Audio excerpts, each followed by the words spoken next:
السلام علیکم ناظرین، حسب معمول آج کی ویڈیو میں چند احادیث مبارکہ آپ مسلمان بھائی بہنوں کی محفل میں بغرض ثواب پیش کرنے کی سعادت حاصل ہو رہی ہے۔ یہ ایک عظیم سرمایہ ہے۔ یقیناً سرکار دو عالم صلی اللہ علیہ وسلم کے ارشادات مبارک امت کے لیے مشعل راہ ہیں۔ آپ خود بھی ان احادیث مبارکہ کو سنیں، ان پر عمل کریں اور بنیت اجر و ثواب مزید افراد تک پہنچائیں، اور اس چینل کو سبسکرائب کر لیں، ویڈیو کو لائک کریں۔ اللہ اجر عظیم عطا فرمائے، آمین۔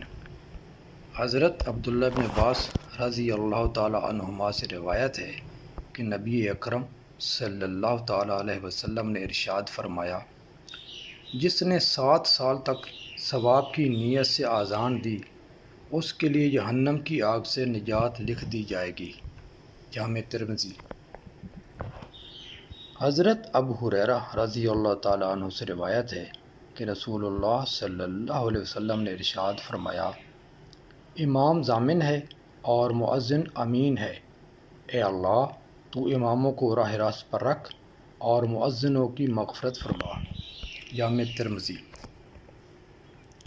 حضرت سعد بن ابی وقاص رضی اللہ تعالیٰ عنہ سے روایت ہے کہ رسول اللہ صلی اللہ علیہ وسلم نے ارشاد فرمایا، جس نے مؤذن کی اذان سن کر کہا، وَأَنَا أَشْهَدُ أَن لَا إِلَٰهَ إِلَّا اللَّهُ وَحْدَهُ لَا شَرِيكَ لَهُ وَأَنَّ مُحَمَّدًا عَبْدُهُ وَرَسُولُهُ رَضِيتُ بِاللَّهِ رَبًّا وَبِمُحَمَّدٍ نَبِيًّا وَبِالْإِسْلَامِ دِينًا، اور میں بھی گواہی دیتا ہوں کہ کوئی معبود برحق نہیں سوائے اللہ کے، وہ اکیلا ہے، اس کا کوئی شریک نہیں، اور حضرت محمد صلی اللہ علیہ وسلم اس کے بندے اور اس کے رسول ہیں، اور میں اللہ کے رب ہونے اور اسلام کے دین ہونے اور حضرت محمد صلی اللہ علیہ وسلم کے رسول ہونے پر راضی ہوں، تو اس کے تمام صغیرہ گناہ بخش دیے جائیں گے۔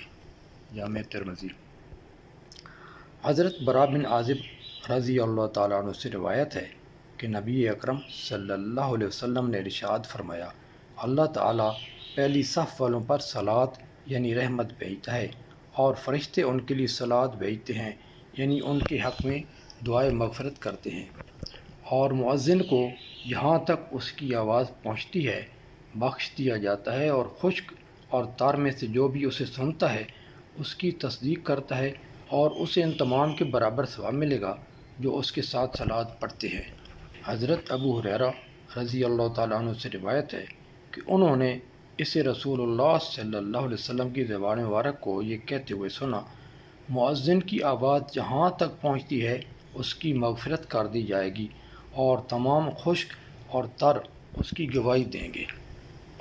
حضرت انس بن مالک رضی اللہ تعالیٰ عنہ فرماتے ہیں کہ رسول اللہ صلی اللہ علیہ وسلم نے ارشاد فرمایا، اذان اور اقامت کے درمیان کی دعا رد نہیں کی جاتی۔ امام ترمذی کہتے ہیں، انس کی حدیث حسن صحیح ہے۔ جامع ترمذی۔ اللہ ربی والاسلام دینی ومحمدا رسول اللہ۔